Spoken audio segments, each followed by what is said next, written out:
Is the De'Aaron Fox max extension already setting the Spurs up for future salary cap disasters? After that jaw-dropping $229 million commitment, this might be the most risky financial gamble San Antonio has made since the Tim Duncan era. But behind the scenes, there's a strategic misstep that could haunt this franchise for years, and it's all about what they didn't learn from their rivals in Oklahoma City. I'm about to uncover the salary cap math that no one is talking about yet. What's up, Spurs fans? Welcome to Spurs Quick News, where we break down the black and silver with passion and precision. Hope y'all are feeling the energy because we're diving deep into some serious front office analysis today. Can the Spurs truly build a championship core around Fox and Wemby, or did they just handicap their future flexibility by ignoring the Thunder's blueprint? Drop your takes in the comments. I want to hear how you see this massive financial commitment playing out. Trust me, what I reveal about the 2028-29 season might completely change how you view this rebuild. So here's what just went down. The Spurs locked up De'Aaron Fox with a 4-year, $229 million max extension that runs through 2029 to 30, with agent Rich Paul of Klutch Sports negotiating the deal. That's elite player money for a guy who's appeared in just 17 games as a Spur and is coming off finger surgery. Now, don't get me wrong, Fox is legit. In those 17 games with San Antonio, he averaged 19.7 points and 6.8 assists, and in 62 total games split between the Kings and Spurs last season, he put up 23.5 points, 6.3 assists, and 4.8 rebounds. The man can flat out ball, and at 27 years old, he's entering his prime. But here's where things get spicy, and where the Thunder comparison becomes crucial. What did OKC do different? They got their young stars to take less than the absolute maximum. Check this out. The Thunder signed Chet Holmgren to a 5-year extension worth up to $250 million and Jalen Williams to a similar deal worth up to $287 million.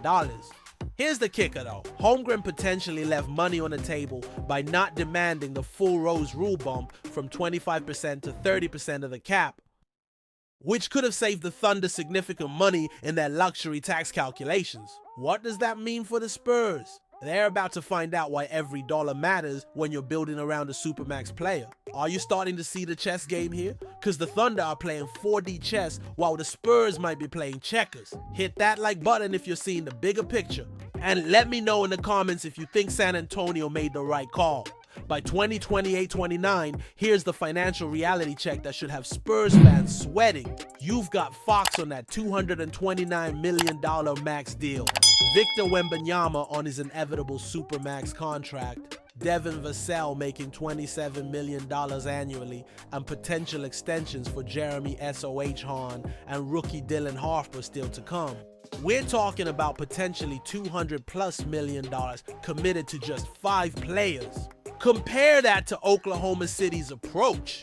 According to ESPN's Bobby Marks, the Thunder structured Williams and Holmgren's extensions to represent 25% of the team's cap space, with the escalators protecting the team from massive luxury tax penalties. They're keeping their championship window wide open while maintaining flexibility. But here's where it gets really interesting, and this is pure front office politics.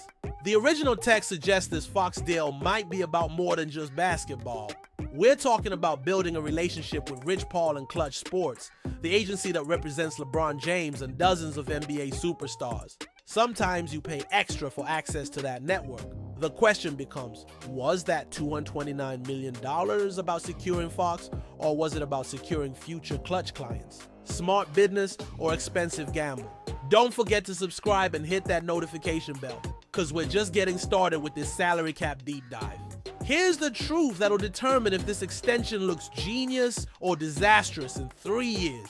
If Victor Wembanyama develops into that generational top 5 NBA player we all expect, then Fox's contract becomes totally justified. Having an elite point guard who can average nearly 20 points and 7 assists alongside a dominant big man, that's a championship formula. The Spurs still have time to make this work. Fox will only be 32 when this extension ends, meaning his prime years align perfectly with Wembanyama's ascension. Add in Dylan Harper's development and potentially Stephon Castle's continued growth, and you've got a core that could legitimately challenge the Thunder's dynasty. But the margin for error just got razor thin.